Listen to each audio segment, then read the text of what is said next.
भारत का स्वदेशी 5वीं पीढ़ी का stealth fighter jet AMCA project निर्णायक चरण में पहुंच गया है और defence research and development organisation यानी कि DRDO ने प्रोटोटाइप डिजाइन के लिए 3 दावेदार शॉर्टलिस्ट किए हैं, जिनमें टाटा एडवांस सिस्टम्स लिमिटेड और प्रमुख दावेदार हैं, जबकि L&T, BEL कंसोर्टियम और भारत फोर्स भी इस दौड़ में हैं।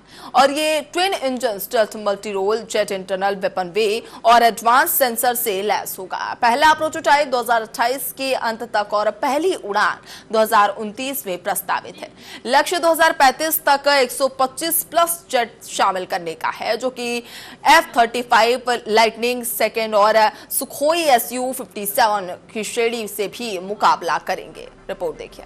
भारत का स्वदेशी fixed generation stealth fighter programme अब निर्णायक मोड पर पहुंच चुका है। इस महत्वाकांक्षी रक्षा परियोजना के तहत advanced multi role combat jet विकसित किया जा रहा है, जो भविष्य की हवाई लड़ाइयों की जरूरतों को ध्यान में रखकर डिजाइन किया गया। प्रोजेक्ट की निगरानी कर रही defence research and development organisation ने प्रोटोटाइप डेवलपमेंट के लिए 3 इंडस्ट्रियल दावेदारों को शॉर्टलिस्ट किया है। इनमें निजी क्षेत्र की बड़ी रक्षा company Tata advance system limited सबसे मजबूत दावेदार के रूप में उभरी है। ये fighter jet twin engine internal weapon bay और एडवांस स्टेल्थ डिजाइन के साथ तैयार होगा, जिससे दुश्मन के रडार से बचते हुए गहराई तक ऑपरेशन संभव होगा। योजना के मुताबिक पहला प्रोटोटाइप 2028 के आखिर तक सामने आएगा और 2029 में पहली उड़ान का लक्ष्य रखा गया है। वायुसेना की दीर्घकालिक जरूरतों को देखते हुए 125 से ज्यादा विमानों के निर्माण की रूपरेखा बनाई गई है। इसे भविष्य में हाई एंड स्टेल्थ प्लेटफॉर्म के रूप में तैनात किया जाएगा, जिससे भारत की एयर पावर और टेक्नोलॉजिकल आत्मनिर्भरता दोनों को मजबूती मिलेगी।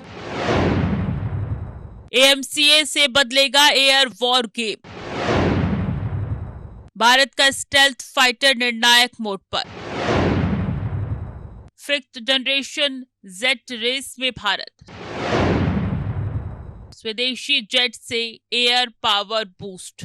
भारत तेजी से हाईटेक एयर कॉम्बैट क्षमता की दिशा में आगे बढ़ रहा है और इसका सबसे बड़ा उदाहरण है स्वदेशी स्टेल्थ फाइटर जेट कार्यक्रम। यह प्लेटफॉर्म सिर्फ एक नया लड़ाकू विमान नहीं, बल्कि next generation air warfare system के तौर पर विकसित किया जा रहा है। इसमें low observational shape, smart sensor, fusion internal, missile carriage और नेटवर्क आधारित ऑपरेशन जैसी खूबियां शामिल की जा रही। सरकारी एजेंसियां और निजी रक्षा कंपनियां मिलकर इसका इंडस्ट्रियल इकोसिस्टम तैयार कर रही। चयनित कंसोर्टियम को सरकारी फंडिंग सपोर्ट मिलने की संभावना है, ताकि उड़ने वाले प्रोटोटाइप तेजी से विकसित किए जा सके। पूरी योजना के तहत 2034 तक डेवलपमेंट फेज पूरा करने और 2035 से शुरुआती उत्पादन शुरू करने का लक्ष्य तय है। रक्षा विश्लेषकों का मानना है कि ये जेट भविष्य में अमेरिका के F-35 लाइटनिंग और रूस के सुखोई Su-57 जैसे